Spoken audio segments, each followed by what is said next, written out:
हम लोग बात करते हैं ग्रेटर इसराइल की। देखिए जो उनका ओवरऑल एक जो उनकी असल एम है ना, वो तो ये है कि वन वर्ल्ड गवर्नमेंट बनानी है। पूरी दुनिया के ऊपर एक निज़ाम हो, एक ही पॉलिटिकल निज़ाम हो, एक ही फाइनेंशियल निज़ाम हो, एक ही हर किस्म का, एक ही सोसाइटी, एक ही सोशल सिस्टम बैंकिंग हो, सिस्टम सेम हो, करेंसी हर आपकी चीज डिजिटल हो जाए, और ये हर चीज उसी तरफ को चल रही है। यस। आपकी digital currencies any day you will understand. ये देखें डीएचटीज और ये वो सारे इन्होंने ये हर चीज ही उस तरफ को जा रही है। आपकी करेंसी डिजिटाइज हो जानी है, आपकी एक पावर वर्ल्ड पावर इन्होंने बनानी है। ये जितने बड़े बड़े आपके एक कंपनी है पेलेंटियर के नाम से, पीटर थील एक बंदा है जो कि उसका हेड है, उसका मालिक है। अच्छा, उसका जो सीईओ है, मुझे नाम मेरे जहन से निकल रहा है, अभी आ जाएगा, तो वो भी, ये सारे के सारे ना ज़ायनिस्ट हैं और एक्सट्रीमिस्ट लोग हैं। और ये वो लोग हैं, फिर ये इलॉन मस्क है, बाकी लोग हैं, ये आप बिल गेट्स को देख लें, बाकी लोगों को देख लें, ये वो लोग हैं सारे के सारे जिनके एप्स्टीन से भी ताल्लुक थे। ये वो लोग हैं जो मल्टी बिलियनियर्स हैं, दुनिया के अमीर तरीन लोगों में से। लैरी एलिसन जो ऑरेकल का मालिक है, उस सारे मीडिया उसके पास है, सबसे बड़ा डोनर है आईडीएफ का, वो प्राइवेट डोनर। ये सारे के सारे वो लोग हैं जो इस आइडियोलॉजी को, उसको वो सपोर्ट करते हैं, कर रहे हैं, प्रमोट भी कर रहे हैं, सपोर्ट भी कर रहे हैं, फंड भी कर रहे हैं। और ये सारे के सारे एक टेक्नोलॉजी, एआई, और ये बेसिकली ट्रांस ह्यूमनिज्म की तरफ जा रहे हैं कि जी हम बेसिकली, इनकी ख्वाहिश ये है कि जी इतनी आबादी इंसानों की क्या करनी है। ठीक है, वो कहते हैं जी इतनी आबादी की ज़रूरत ही नहीं है, ये मशीनें बनाओ, आपका काम करें, इतने इंसान करने रखने की ज़रूरत ही नहीं है। कि कोविड याद आ रहा है मुझे। 4-5 अरब आबादी क्या करनी है। तो वो भी इसीलिए किया था इन्होंने, वो सारे का सारा बिल गेट्स इन्वॉल्व था बीच में। अभी भी आप देख लें, जितने जेनेटिकली मॉडिफाइड फूड है, सीड्स, स्टेराइल सीड्स, वो ये पैदा करता है, वैक्सीन्स गंदी ये पैदा कर रहा है, आर्टिफिशियल बीफ ये वहाँ पर अमेरिका में बेच रहा है लोगों को। तो ये तो सारे के सारे उस तरफ लेके जा रहे हैं कि यार ये जो यूजफुल लोग नहीं है इनको मरवाओ, आबादी थोड़े लोग हों, सुथरे लोग हों। वो जिस तरह वो नहीं है बच्चे दो ही अच्छे, वो कहते हैं यार इतनी अरबों की आबादी करनी है, थोड़े लोग हों, बाकी मशीन्स हों। और कुछ ये जेनेटिक इंजीनियरिंग की तरफ जा रहे हैं, मशीन्स और ह्यूमंस का इंटरफेस कर रहे हैं। ये चार वो जो हम फिल्मों में देखते थे, साइबॉर्ग है, हाफ मशीन हाफ मैन, ये उस तरह की कोई कॉन्सेप्ट बना रहे हैं कि हम ये चीज़ लेकर आए। और this is the entire aim जिसकी तरफ ये लेके चल रहे हैं पूरी की पूरी दुनिया को। और ये कोई मजाक नहीं, ये कोई किसी ज़माने में ना ये चीज़ें ऐसे लगता था जैसे शायद कोई हम कि ये कोई नावल है, अफसाना है, कोई किसी फिल्म की कहानी है, लेकिन अभी ऐसा नहीं है। अब आप देख लें जो एआई कर रही है, क्या क्लॉड कर रहा है, क्या एंथ्रोपिक कर रहा है, क्या ओपन एआई कर रहा है, क्या कर रहे हैं, they are all moving towards that. जिस तरीके से टेक्नोलॉजी चल रही है, जिस तरीके से आपकी ये सब कुछ डेवलप हो रहा है, और इन लोगों का तो एम सिर्फ ये है कि बाकी किसी को तो इंसान ही नहीं समझते। तो मैंने अभी आपको बता दिया कि उनका कॉन्सेप्ट क्या है। अगर आपने 4 अरब मारने हैं तो वो 4 अरब मार देंगे, उनको क्या प्रॉब्लम है। वो कहते हैं सिर्फ हमें बचना चाहिए कि हम लोग सुपीरियर हैं, हम लोग सुपीरियर भी, और फिर हम लोग उसमें आ जाएं कि हमारी अक्सरियत हो जाए। अब अक्सरियत आप सोच लें कि उनकी कितनी आबादी है, तो वो 1 करोड़ की आबादी या 2 करोड़ की आबादी अगर वो है, और पूरी दुनिया से अगर उन्हें ज़्यादा होना है तो कितने लोग मरेंगे, तो वो होगा। तो this is going, whatever they are moving towards is a very dangerous situation. और ये जो है कहानी एलियंस वाली, और ये मैंने लास्ट टाइम भी आपको कहा था कि वो फाइल्स जो वो कह रहे थे कुछ उन्होंने कर दी हैं, और आगे मज़ीद भी वो करेंगे। उसमें वो उन्होंने बताया है कि जी वो 3-4 किस्म के 2 रेप्टिलियंस हैं, एक नॉर्डिक दिखाया है, एक ग्रे दिखाया है, जो 4 किस्म के उन्होंने बताए हैं। तो उसमें जो मुझे समझ में आ रही है, जो मैंने आपको लास्ट टाइम भी कहा था, कि बेसिकली ये सारी की सारी वो क्रीचर्स हैं जो दूसरी डायमेंशन की हैं, जिस तरह जिन्नात हैं, इस तरह की चीज़ें हैं। इनको इन्होंने सामने लेके आना है, और ये वो लोग हैं जो दज्जाल को कंपनी करेंगे। तो ये सब कुछ जो हो रहा है, आपको पता चल रहा है कि अच्छा यार ये पत्ता आप खेल दिया इन्होंने। आपको ये अब ये एकदम से काम नहीं करते, this is known as conditioning of mind.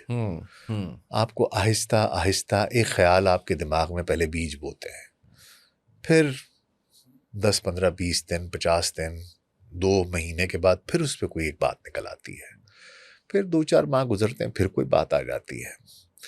और ये जो पूरी नस्ल है, इनको तो ये पिछली आपके सामने 30-40 साल से फिल्में दिखा रहे हैं, कभी एलियंस की तो कभी कल्चर पे इतना बड़ा हमला कि आपके फिल्म इंडस्ट्री से, आपके ड्रामा इंडस्ट्री से वो इतना बड़ा हमला करके इतनी चीज़ों को नॉर्मलाइज कर दिया गया है, जिनका कभी आज से 20-30 साल पहले तसव्वुर नहीं किया जा सकता था। बिल्कुल ऐसा है।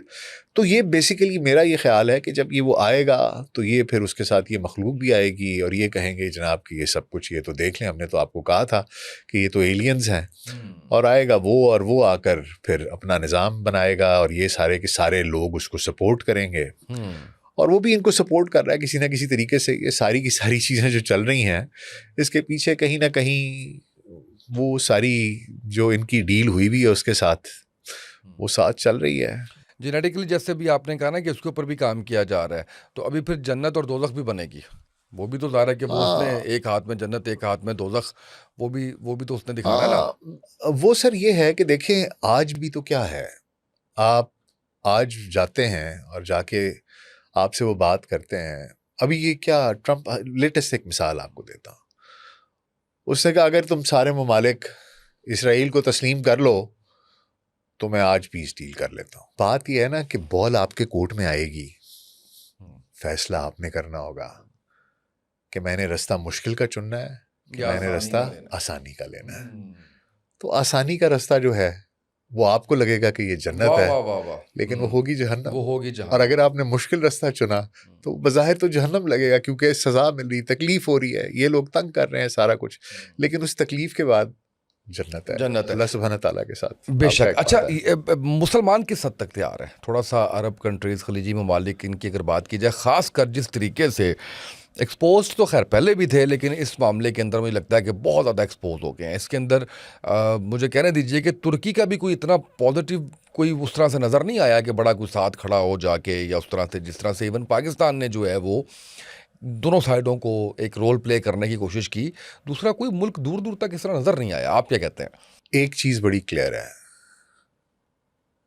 आपके पास अरबों खरबों डॉलर हो, अगर आपके पास ताकत नहीं है, आपके पास फौज नहीं है, तो आप कुछ नहीं है। 1.5 ट्रिलियन डॉलर्स का फंड है यूएई का, इनके पता नहीं कितने बिलियंस एंड ट्रिलियंस के फंड्स हैं, और वो मुल्क जिसके ऊपर 25 साल से सैंक्शनें लगी हुई हैं, $25,000 का ड्रोन निकाल के इनके ऊपर ठा ठा करके मार रहा था, और ये कह रहे थे इब के मार, और वो मारी जा रहा था। ठीक है सर, बात ये है सर कि ये आप जब थोड़ा सा तारीख में पीछे जाके देखते हैं ना, तो आपको पता चलता है कि ये स्टेट्स खुद कैसे बनी हुई हैं। ठीक है, चाहे सऊदी अरेबिया हो, ये जॉर्डन हो, ये सीरिया हो, ये सारे के सारे वर्ल्ड वॉर वन के बाद इन लोगों ने उस्मानियों के साथ गद्दारी की। लॉरेंस ऑफ अरेबिया, उस ज़माने में इन्होंने अरबों के साथ सलाम दुआ की। ये यूएई के 250 साल पहले से इनके ब्रिटिश के साथ मुआहदा था। ठीक है, 150 साल तक इनका ब्रिटिश के साथ मुआहदा था, वो इनको प्रोवाइड करते थे, तहफ़्फ़ुज़ फराहम करते थे। ठीक है, ये तो पायरेट्स थे या नीचे से वो मोती निकाला करते थे। अरबों के पास तो कुछ था ही नहीं। आज भी बीच में देख लें 80% ज़मीन जो है वो जो बनु नज्द की है, वो सारी की सारी तो फारिग है, उसमें तो कुछ भी नहीं है। या तो उधर जद्दा वाला इलाका है जिसमें मक्का मदीना है, या फिर ये वाला इलाका है जिधर दमाम, खुबर, ये अलजुबैल, ये आरामको है जहाँ पर। तो इनका खमीर भी सर, ये वो लोग थोड़ी हैं कि जिन्होंने ये तो यहाँ इन्होंने ये मुल्क ले लिए, किस्मतें इनकी अच्छी, नीचे से तेल निकल आया तो नयाशियाँ शुरू कर दी। और दूसरा ये बात भी एक मानने की है, देखें कि मतलब वो कहते हैं कुछ ऊंज भी रामा अखियां सन, कुछ सानू पुलंदा शौक भी सी, कुछ शहर दे लोग भी जालम सन, कुछ सानू मरंदा शौक भी सी। तो इसमें दोनों चीज़ें हैं। उन्होंने भी पूरी कोशिश की कि आपके बच्चे, आपके लोग, उनकी अटेंशन डाइवर्टेड रखें, वो फोकस ना कर सकें, वो तरक्की ना कर लें, उनके पास टेक्नोलॉजी ना आए, उन्होंने पूरे तरीके से आपको डिस्ट्रैक्टेड रखा। उस पैसे को आप कहीं इस तरीके से इन्वेस्ट ना कर लें कि न्यूक्लियर पावर बन जाएं, कुछ बन जाएं, आपकी बड़ी बड़ी फौजें बन जाएं, ठीक है। और ये तो सारी की सारी आपको पता है मोनार्कीज थी, ये तो सारी की सारी इनको पता था कि देखें इजिप्ट में फ़ौज बनी, फ़ौज ने तख्ता उलट दिया, इराक में फ़ौज बनी, उसने तख्ता उलट दिया, लिबिया में फ़ौज बनी, लिबिया में तख्ता उलट दिया। तो उन्होंने कहा यार ये तो भाई हमने फ़ौज नहीं बनानी, जिस दिन फ़ौज बनाई इन्होंने हमें उलट देना है। तो ना उन्होंने फ़ौज बनाई, उनको डरा के रखा, कहा हम तुम्हारी रक्षा करेंगे, हम तुम्हारी हिफाजत करेंगे। उन्होंने कहा जी कर दें।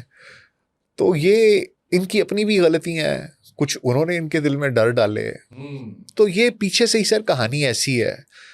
आपकी बात बिल्कुल दुरुस्त है कि आपको कहीं पर भी कोई ऐसा तकड़ा मुसलमान मुल्क दिखाई नहीं देता जो खड़े होकर डंके की चोट पर ये बात कहे। अब इन सारों के सारों में अगर कोई भी आपको कौन सा मुल्क ऐसा दिखाई देता है, मेरा ख्याल है शायद पाकिस्तान ने एक अच्छी खेल खेला है, एक बड़ा अच्छी डिप्लोमेटिकली चीज़ों को चलाया है।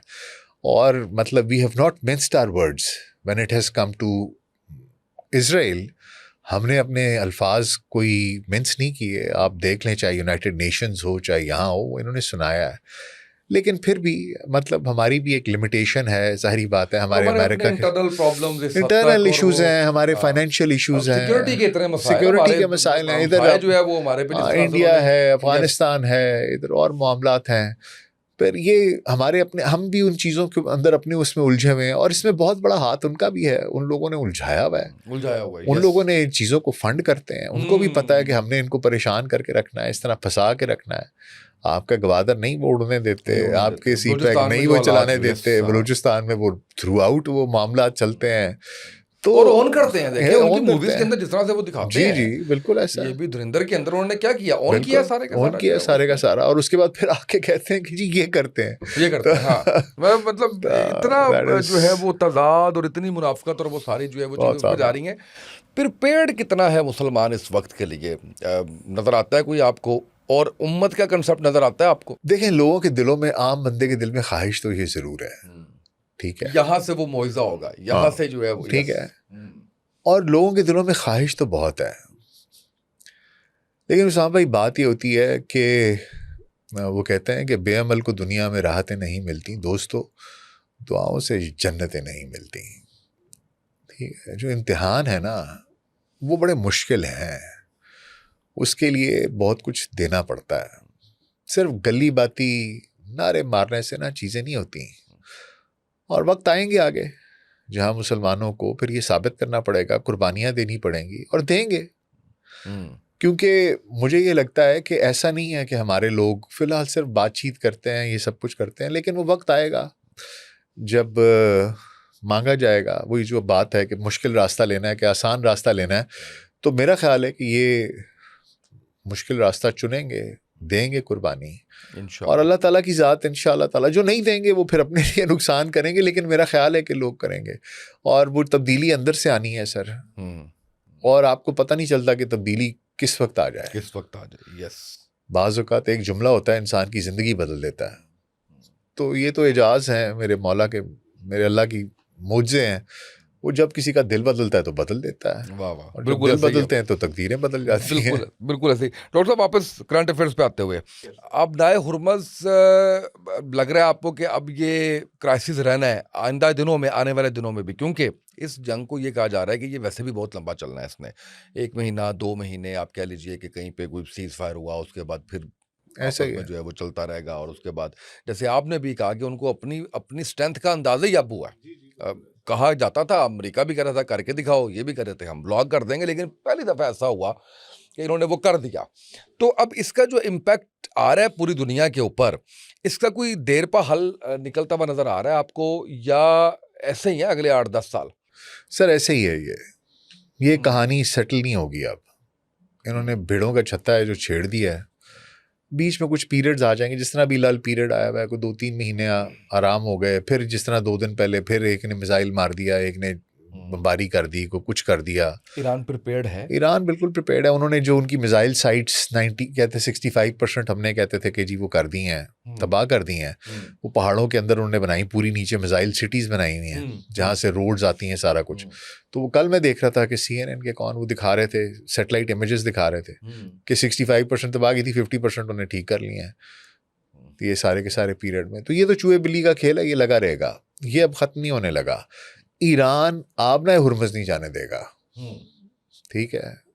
वो बेशक उसको कहे कि मैं टॉल नहीं लेता, मैं सर्विस फ़ी ले रहा हूँ, मैं ये कर रहा हूँ, मैं वो कर रहा हूँ, उसको पता है कि जिस दिन मैंने इधर से कंट्रोल निकाला उसके बाद इन्होंने किसी न किसी तरीके से मेरे लिए मुसीबत खड़ी कर देनी है। क्या होगा अगर बूट्स ऑन ग्राउंड हो गया तो?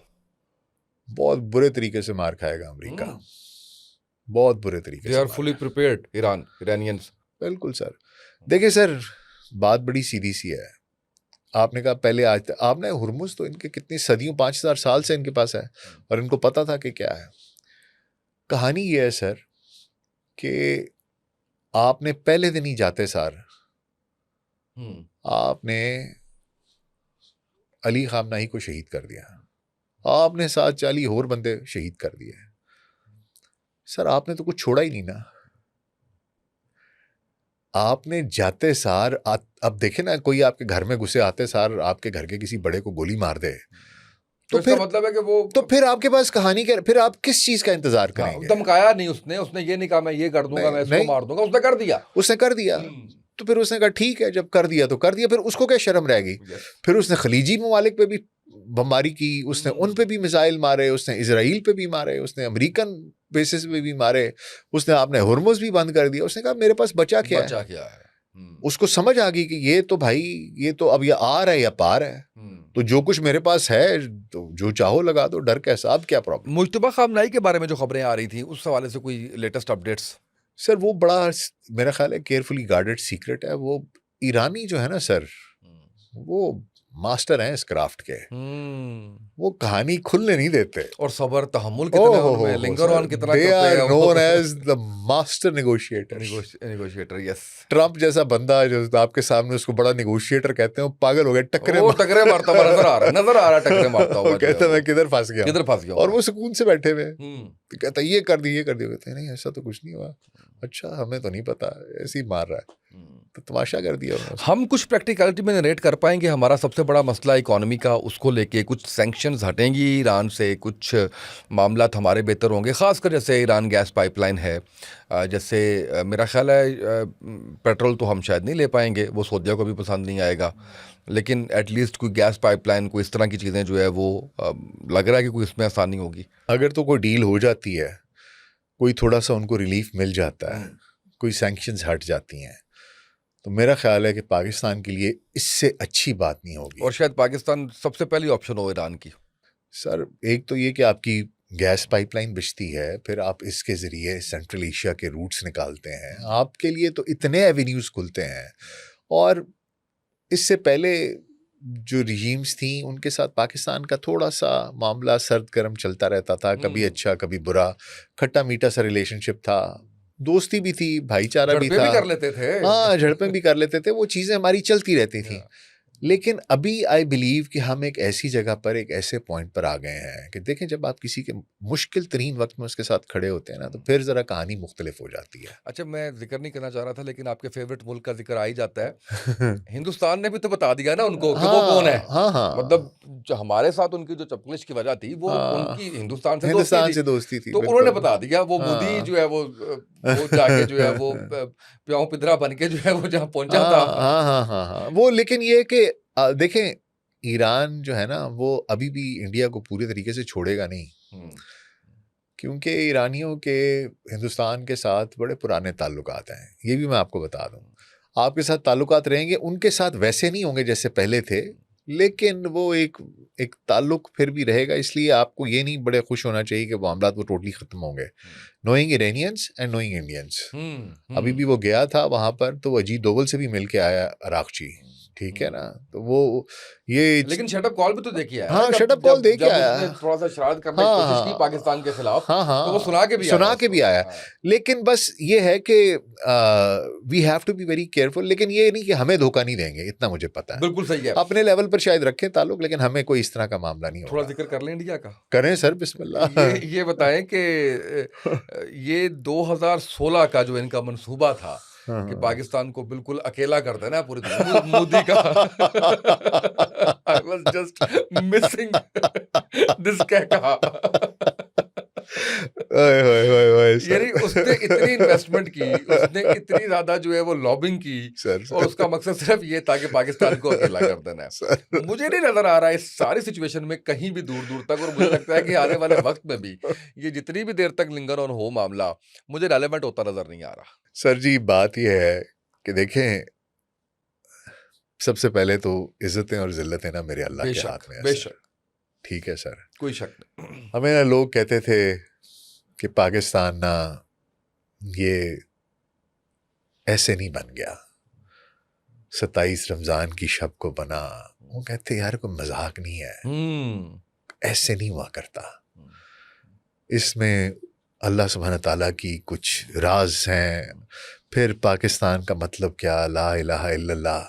सर आप जितने भी पैड़े हो ना, हमारे चेहरे मोरे जैसे भी हों, हमारे अमाल जैसे भी हों, वो जो एक निस्बत है ना सर, वो ना सर हमारे डीएनए का हिस्सा है सर। बिल्कुल ऐसे ही है। वो हमारे डीएनए से नहीं कोई निकाल सकता। जब भी इस्लाम की बात होगी ना, तो मेरा खून हो कि आपका खून हो, हम आराम से नहीं बैठ सकेंगे। बिल्कुल ऐसे ही। ये हमारे ना वजूद का हिस्सा है। यस। ठीक है सर। तो जैसे भी हैं हम गंदे मंदे से, ठीक है, हमारी रेड लाइन्स बड़ी क्लियर है। ठीक है सर। और फिर सर वो माँ को ना उस सारे तो जेड़ा माड़ा पुत्र होता है ना, वो बहुत प्यारा होता है सर। चाहे बेशक नाया ना हो, मुंह काला हो उसका, सारा कुछ हो, तो मुझे लगता है कि कहीं ना अल्लाह सुब्हान ताला को ना ये एक निस्बत जो है ना कि पाकिस्तान का मतलब क्या, ला इलाहा इल्लल्लाह, अमाल हमारे जैसे भी हैं।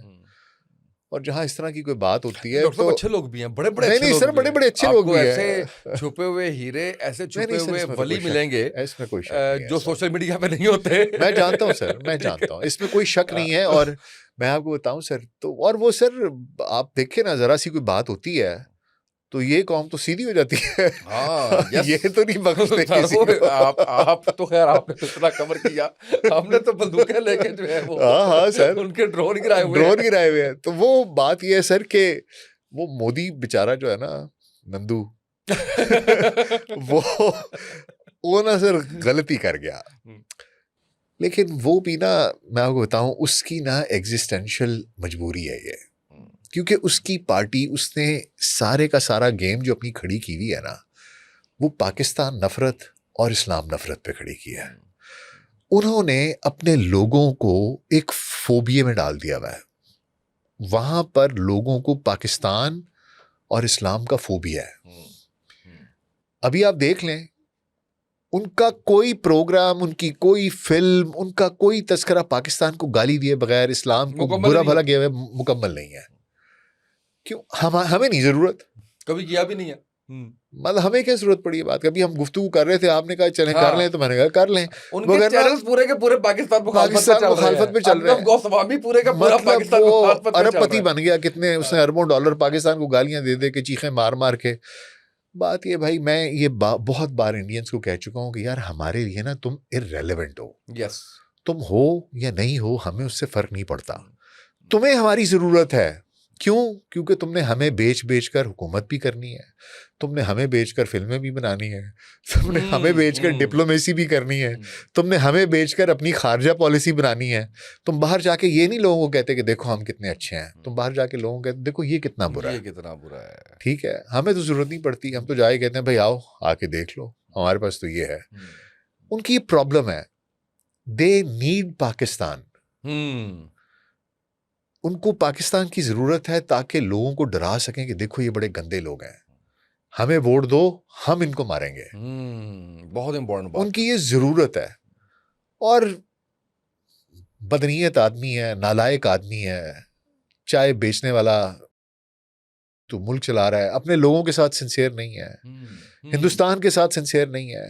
ठीक है, चाय बेचने वाले से ये मुरादी को नीचे है, लेकिन बात यह कि उसने अपनी सोच नहीं बदली। वो बहुत ही उसके अंदर नफरत है। एक देखें, जो चीज नेगेटिव सेंटिमेंट से उठती है ना, तो वो फिर नेगेटिविटी कभी भी आपको तरक्की नहीं दे सकती। मैं अगर यहाँ पर बैठकर नफरत से बात करना शुरू कर दूंगा तो वो नफरत कभी भी मुझे तरक्की नहीं दे सकती। और उनकी तो सारे के सारे सेंटिमेंट ही नफरत के हैं। और कोई अगर अकल की बात वहां पर करता है तो या उसको गोली मार देते हैं, या उसको घर बिठा देते हैं, या उसको डंडे मार के खामोश कर देते हैं, या बेचारा मुल्क छोड़ के भाग जाता है। कोई वहाँ ये बात सीधी कर ही नहीं सकता। और यही बात है कि इसी वजह से उनकी ये सारी बेइज्जती हुई है। दूसरी बात यह है कि उन्होंने समझा हुआ है कि पूरी दुनिया भी बॉलीवुड है। बॉलीवुड में तो वो जो झूठ होता है बोल देते हैं। भाई दुनिया ऐसे नहीं चलती। दुनिया देख रही है कि तुम क्या हो। दुनिया देख रही है कि यार रुपया जो है वो एशिया में वर्स्ट परफॉर्मिंग करेंसी है पिछले कुछ माह की। ठीक है, जो इंडियन रुपया है वो देख रहा है कि भाई तुम स्लाइड कर रहे हो, दुनिया की चौथी से पांचवी इकोनॉमी पे आ गए हो। वो देख रहे हैं तुम्हारा जीडीपी गिर रहा है। वो देख रहे हैं कि तुम्हारे पास जो पैसा भी है वो ऊपर के 1% के पास है, नीचे 50% लोग तुम्हारे भूखे सोते हैं। तुम हमें क्या कहते हो? हमें कहते हो तुम ये करते हो, तुम कशकूल लेते हो, तुम फलाने करते हो। बंदा कि यार मतलब तुम कौन से बिल गेट्स के फुफे हो, या तुम कौन से कोई इलॉन मस्क के कोई दमाद हो? मतलब सोचने की बात है। तुम्हारे भी ऊपर वो अंबानी अडानी साले, इनको निकाल दो तो बाकी बचता क्या है तुम्हारे पास? तो बात यह है उन्होंने बेवकूफ बनाया हुआ अपने लोगों को, और ये मंजन बेच रहा है अपनी तरक्की के लिए, और वो उसको ये है कि मैं अगला इलेक्शन भी जीतूंगा। सो ये झूठ पे खड़ी हुई इमारत है, और इसका मिसमार होना लिखा हुआ है। बिल्कुल सही है। पता नहीं मैसेज देने से समझ आती है नहीं आती, चले कोई एक किसी एक को भी समझ आ जाए, या चले ना भी समझ आए, अल्लाह कबूल कर ले। हमें क्या करना है इस वक्त के अंदर, थोड़ा सा इसके यूथ को लेके कि हम किस तरीके से जो है वो प्रिपरेशन करें इस आने वाले जो कुछ होने जा रहा है। 2-3 चीज़ें हैं। पहली चीज़ तो ये है कि आप अपना जो ताल्लुक़ है ना अल्लाह सुब्हाना ताला के साथ रखें। अपनी नमाजें ज़रूर पढ़ें, कुरान पढ़ें, अपने मज़हब में क्या लिखा है ये आपको पता होना चाहिए। क्योंकि आगे जाके जो जंग है ना वो ईमान की जंग है। उसके लिए आपके पास इल्म होना ज़रूरी है, आपका ईमान का पुख्ता होना ज़रूरी है, आपको ये चीज़ों का पता होना चाहिए। दूसरी चीज़ ये है कि आपको हालात हाज़िरा का पता होना चाहिए कि मेरे इर्द गिर्द क्या हो रहा है, कौन कौन सी कार्रवाई कर रहा है, कौन गेम डालने की कोशिश कर रहा है, ये बात हो रही है तो क्या हो रही है। जिस तरह ये फाइल्स निकल रही हैं तो मैंने आपको बताया कि ये इन्होंने ये करना है, तो you have to be aware of what is happening around you. और तीसरी चीज़ ये है कि आप you keep yourself abreast of the technology which is coming as well. Technology के बगैर ये आपको ज़रूरत पड़ेगी, चाहे वो AI है, चाहे वो वॉरफेयर की टेक्नोलॉजी है, चाहे वो साइबर की टेक्नोलॉजी है, चाहे किसी भी किस्म की टेक्नोलॉजी है। You keep yourself abreast, keep learning that. अपने गोल्स अपनी ज़िंदगी के ज़रूर रखें, लेकिन एक तो ये कि अल्लाह सुब्हाना ताला से अपना राब्ता रखें, नमाजें पढ़ें, पढ़ने की कोशिश करें कि क्या है, are we moving towards the end of times and what actually is written there. खुद जाके पढ़ें, खुद जाके समझें। मैं क्या बता रहा हूँ या कोई दूसरा या तीसरा क्या बता रहा है, उसकी बजाय आप खुद जाएं, जाके पढ़ें, देखें, और फिर have that kind of awareness कि क्या इर्द गिर्द क्या हो रहा है, क्या हम वहाँ पहुँच रहे हैं कि नहीं पहुँच रहे, और अपने आप को प्रिपेयर्ड रखें।